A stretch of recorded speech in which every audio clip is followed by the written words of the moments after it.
कोई व्यक्ति कहता है कि गुरुजी मेरा ये काम नहीं हो रहा, मुझे इस काम में सफलता नहीं मिल रही, मेरी गवर्नमेंट जॉब नहीं लग रही, मेरे साथ में ये प्रॉब्लम खड़ी हो गई, वो प्रॉब्लम का हल नहीं हो रहा। हम तुमको 3 स्थान देते हैं, उस जगह पर तुम 3 बार 3 बेलपत्र रखकर भगवान के नाम का उच्चारण कर शिव को चढ़ाना प्रारंभ करो। पहला, कुआं, बावड़ी, तालाब, नदी, सरोवर, कोई भी स्थान के किनारे पर बैठकर 3 बार पंचाक्षर मंत्र या षडाक्षर मंत्र ओम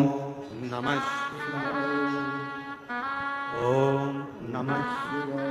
ओम नमः। जलाशय के पास में बैठकर 3 बेलपत्र हाथ में रखकर भगवान शंकर का नाम लीजिए। दूसरा स्थान, बेलपत्री का पेड़ का नीचे या शमी के वृक्ष के नीचे या बड़ वृक्ष के नीचे या पीपल वृक्ष के नीचे या आंवले वृक्ष के नीचे बैठकर भगवान शंकर के नाम का उच्चारण 3 बार करिए। तीसरा, शिव का कोई मंदिर जो जलाशय के करीब में हो, वहां बैठकर शिव नाम का उच्चारण, या कहीं कथा हो रही हो, सत्संग हो रहा हो, वहां 3 बार बैठकर 3 बेलपत्र हाथ में रखकर शिव नाम का उच्चारण कर ये तीनों बेलपत्री को 9 पत्री हो गई। कितनी पत्री हो गई?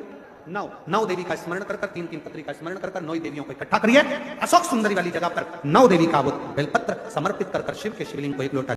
2 महादेव अपनी पुस्तिका में लिख कर रख लो, एक बटकेश्वर महादेव और एक पिपलेश्वर महादेव। अदालत में कोई कार्रवाई चल रही है, अदालत में कोई केस चल रहा है, अदालत में कोई बात चल रही है, नहीं जीत मिल रही, नहीं विजय मिल रही, हार गए, केसियां लगा लगाकर एक बार बड़ के पेड़ के नीचे बालू मिट्टी का शिवलिंग बनाकर उसकी पूजन करो। पूजन अर्चना कर दही 3 चम्मच नाम लेकर चढ़ाओ जिसके साथ केस चल रहा है, और 3 चम्मच दही चढ़ाकर उस दही को उठा लो और रुमाल पर उसके छापे लगा लो, सफेद रुमाल पर भगवान शंकर की पूजा अर्चना कर जल में विसर्जन कर दो बटकेश्वर महादेव का नाम लेकर, और उस रुमाल को घड़ी बनाकर रख लो। अगली पेशी जब हो उसको साथ लेकर जाओ, केस जल्दी निपटेगा, विजय प्राप्त होगी। 2 महादेव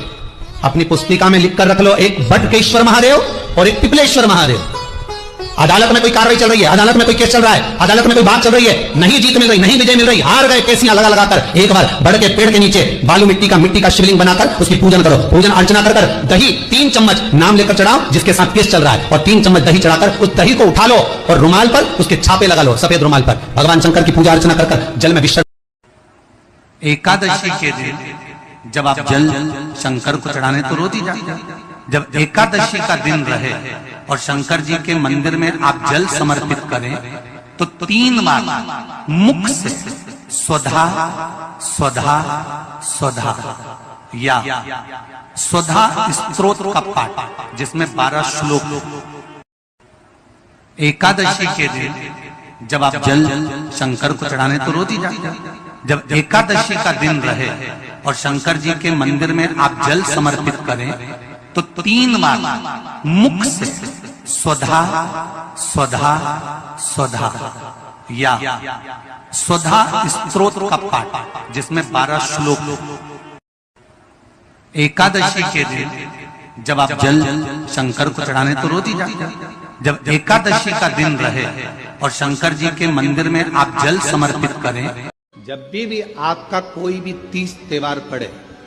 आपके घर में कोई भी त्योहार आवे, आपके घर में कोई भी उत्सव आवे, आपके घर में बच्चों का जन्मदिन आवे, आपकी शादी की सालगिरह आवे, आपके घर में कोई भी विवाह आवे, आपके घर में कोई भी अच्छा कार्य हो, कोई त्योहार आ गया, दिवाली आ गई, दशहरा आ गया, कोई नवरात्रि आ गई, गणेश चतुर्थी आ गई, चतुर्थी आई, छठ आई, कोई भी व्रत आपका पवित्र कोई उत्सव आया तो एक काम जरूर करा करो, बेलपत्र के वृक्ष के नीचे जाकर एक घी का दीपक लगाया करो और श्री शिवाय नमस्तुभ्यम जरूर बोला करो। फल एक घृत का दीप बेलपत्र के वृक्ष के नीचे अगर आप एक क्षण के लिए भी बैठे हो तो वो फल देगा। यदि किसी व्यक्ति ने अपनी जिंदगी में एक नियम बना लिया कि मुझे प्रदोष के दिन बाबा देवाधिदेव महादेव को एक कमल का पुष्प चढ़ाना, और कई मौसम ऐसा होता है कि उसमें कमल का पुष्प नहीं मिलता तो कमल गट्टा बाजार में मिलता है, देखा है आप लोगों ने, काला कलर का होता है कमल गट्टा। एक कमल का गट्टा भी यदि देवाधिदेव महादेव को, यदि कोई कितना भी दरिद्र है, कितना भी गरीब है, उसका कोई व्यापार नहीं, कोई व्यवसाय नहीं, कोई नौकरी नहीं, कोई चाकरी नहीं, कितना भी परिस्थिति से मारा हुआ व्यक्ति है, अगर उसने प्रदोष नियम बना लिया, प्रत्येक 12 महीने का मैं नियम लेता हूं और पूरे 24 प्रदोष मैं बाबा को कमल का, जिस समय पर कमल का पुष्प मिल जाए उस समय पर कमल का पुष्प चढ़ाओ, ना मिले तो कमल गट्टा चढ़ाओ। पर जिसने प्रदोष का नियम बना लिया, 1 साल पूरा नहीं होगा और मेरा बाबा उसका हाथ पकड़कर उसको मंजिल तक पहुंचाना पड़ा, कितना भी दरिद्र। यदि किसी